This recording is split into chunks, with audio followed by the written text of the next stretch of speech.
Hello everyone, I hope all are feeling well. आज हम लोग एक महत्वपूर्ण और संवेदनशील विषय पर बात करते हैं, टीटीपी की अफगानिस्तान में गतिविधियों के बारे में। ये वीडियो काफी लंबी हुई क्योंकि हम इस विषय की गहराई से समझेंगे।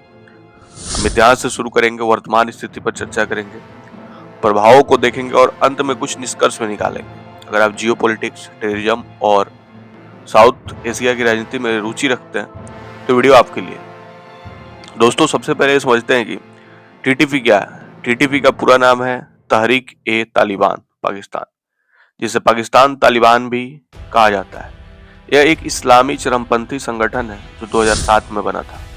इसका मुख्य उद्देश्य पाकिस्तान में एरिया कानून लागू करना है और पाकिस्तानी सरकार, सेना और नागरिकों पर हमले करना है। टीटीपी अल-कायदा से जुड़ा हुआ है और आईएस जैसे अन्य आतंकवादी समूहों से भी संबंध रखता है।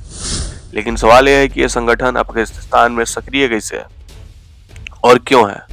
अफगानिस्तान टीटीपी के लिए एक सुरक्षित आश्रय बन गया है, खासकर 2021 में तालिबान की सत्ता में वापसी के बाद। इसके साथ ही पाकिस्तान का आरोप है कि अफगान तालिबान टीटीपी को समर्थन देता है जबकि अफगानिस्तान इसे नकारता है। इस वीडियो में हम लोग इन सब बातों पर विस्तार से देखेंगे। टीटीपी की कहानी 2001 में 9/11 हमला से जुड़ी है। उस समय अमेरिका ने अफगानिस्तान पर हमला किया और तालिबान को सत्ता से हटा दिया गया। कई तालिबान और अल-कायदा के लड़ाके पाकिस्तान के कबाली इलाके में भाग गए, जैसे कि फेडरली एडमिनिस्ट्रेटेड ट्राइब्स एरिया। यहाँ से उन्होंने पाकिस्तान के खिलाफ जिहाद शुरू किया। 2007 में बैतुल्लाह महसूद ने टीटीपी की स्थापना की, जो कई छोटे मोटे गुटों पर गठबंधन था। शुरुआती सालों में टीटीपी ने पाकिस्तान में बड़े हमले किए, जैसे 2009 का लाहौर पुलिस अकादमी हमला, 2010 का पेशावर स्कूल हमला, नहीं तो 2014 का था। लेकिन इसी तरह से 2014 में पेशावर आर्मी पब्लिक पर हमला, जिसमें 132 बच्चे मारे गए। टीटीपी की क्रूरता का प्रतीक है पाकिस्तानी सेना ने इसके जवाब में ऑपरेशन जरब-ए-अजब और ऑपरेशन राह-ए-निजात जैसे अभियान चलाए, जिससे टीटीपी कमजोर हो गया। कई नेता मारे गए, जैसे बैतुल्लाह मोहम्मद को 2009 में अमेरिकी ड्रोन हमले में मार दिया गया। लेकिन टीटीपी खत्म नहीं हुआ। उसके कई सदस्य अफगानिस्तान भाग गए, जहां वे अफगान तालिबान के साथ मिलकर छिपे रहे। 2010 के दशक में अफगानिस्तान के पूर्वी प्रांत जैसे कुनार, नूरिस्तान और पविक्ता टीटीपी के लिए ट्रेनिंग ग्राउंड बन गया। यहाँ से वे पाकिस्तान में घुसपैठ करते थे। अमेरिकी सेना की मौजूदगी के दौरान भी टीटीपी सक्रिय था, लेकिन 2021 में अमेरिका की वापसी और तालिबान की सत्ता में वापसी ने टीटीपी को नई जान दी। अब टीटीपी के अनुमानित 5000 से 6000 लड़ाके अफगानिस्तान में हैं, जो पाकिस्तान के खिलाफ हमले की प्लान करते हैं। टीटीपी की संरचना हैरिचल है और वर्तमान में नेता नूर वाली मोहसद है, जो 2018 से इसे पद पर है। लेकिन हाल की खबरें में आई है कि पाकिस्तान हवाई हमले में वो घायल या मारा गया था, हो सकता है। टीटीपी के कई गुट हैं, जैसे कि हकीमुल्लाह महसूद गुट, फजलुल्लाह गुट आदि, लेकिन अब वो एकजुट है। अफगानिस्तान में टीटीपी के मुख्य आधार हैं खोस्त प्रांत या टीटीपी के ट्रेनिंग कैंप है। पाकिस्तान का दावा है कि यहाँ से ड्रोन और हथियारों की सप्लाई होती है। दूसरा है पविक्का प्रांत, सीमा के पास, जहाँ से घुसपैठ आसान है। यहाँ टीटीपी के मदरसे और कैंप लगाए गए हैं। उसके बाद एक कुनार और नंगरहार इलाके पहाड़ी या छिपने के लिए परफेक्ट है और आईएस के लिए भी सक्रिय है, लेकिन टीटीपी का अलग नेटवर्क है। कुछ रिपोर्ट्स कहती है कि टीटीपी के नेता काबुल में छिपे हैं, जहां वे फंडिंग और प्लानिंग करते हैं। टीटीपी की फंडिंग कहां से आती है?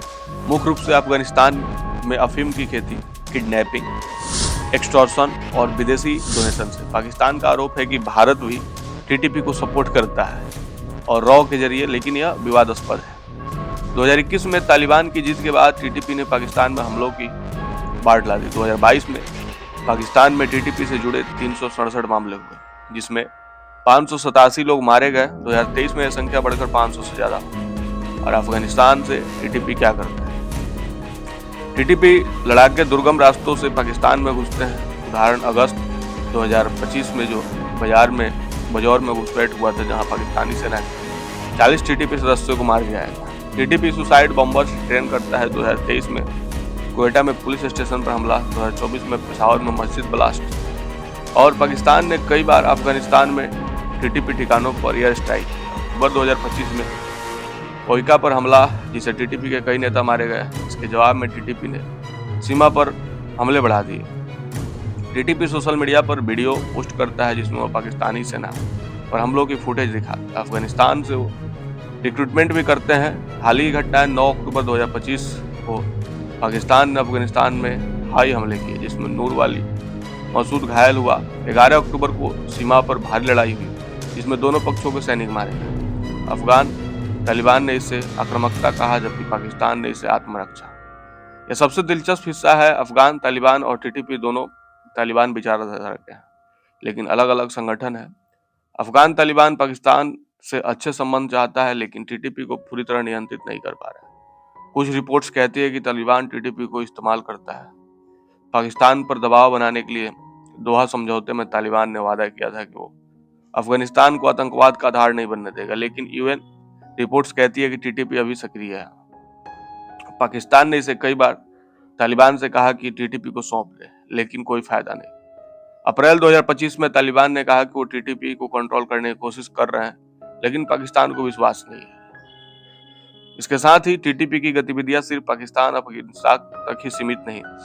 पाकिस्तान पर आर्थिक नुकसान, सेना की मौतें, पाकिस्तान में आतंकवाद का बढ़ना। 2024 में टीटीपी से जुड़े मामले में लगभग 1000 से ज्यादा मौतें हुई। यह पाकिस्तान की इकोनॉमी को प्रभावित करता है और विदेशी निवेश कम करता है। तालिबान की सरकार कमजोर दिखती है। अगर पाकिस्तान हमले करता है तो अफगानिस्तान अस्थिर हो सकता है। साथ ही टीटीपी आईएसआईएस के से लड़ता भी है जो तालिबान के लिए फायदेमंद है। चीन चिंतित है क्योंकि टीटीपी सीपीएस प्रोजेक्ट्स पर हमले करता है। भारत को फायदा मिलता है क्योंकि पाकिस्तान व्यस्त रहता है। अमेरिका ड्रोन हमलों की सोच रहा है। ईरान और तुर्की जैसे देश मध्यस्थता की कोशिश कर रहे हैं। मानवीय प्रभाव की बात करें तो लाखों लोग विस्थापित, बच्चे शिक्षा से वंचित हैं। महिलाओं पर भी इसका असर है। अगर ये जारी रहा तो बड़ा युद्ध हो सकता है जो न्यूक्लियर रिस्क भी ला सकता है क्योंकि पाकिस्तान न्यूक्लियर पावर कंट्री है। अब अगर हम इसकी समाधान और भविष्य की बात करें तो समाधान क्या है और डिप्लोमेसी जरूरी है।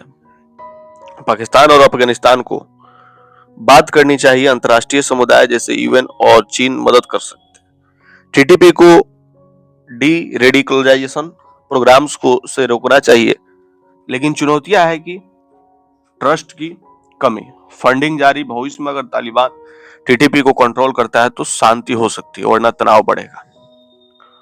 तो दोस्तों, ये थी टीटीपी की अफगानिस्तान में गतिविधि की पूरी कहानी। ये विषय जटिल है और ऐसी रोज घटनाएं हो रही है। आई होप आपको समझ में आया होगा। जल्दी मिलते हैं ऐसे कोई नया वीडियो लेकर, तब तक के लिए बाय बाय।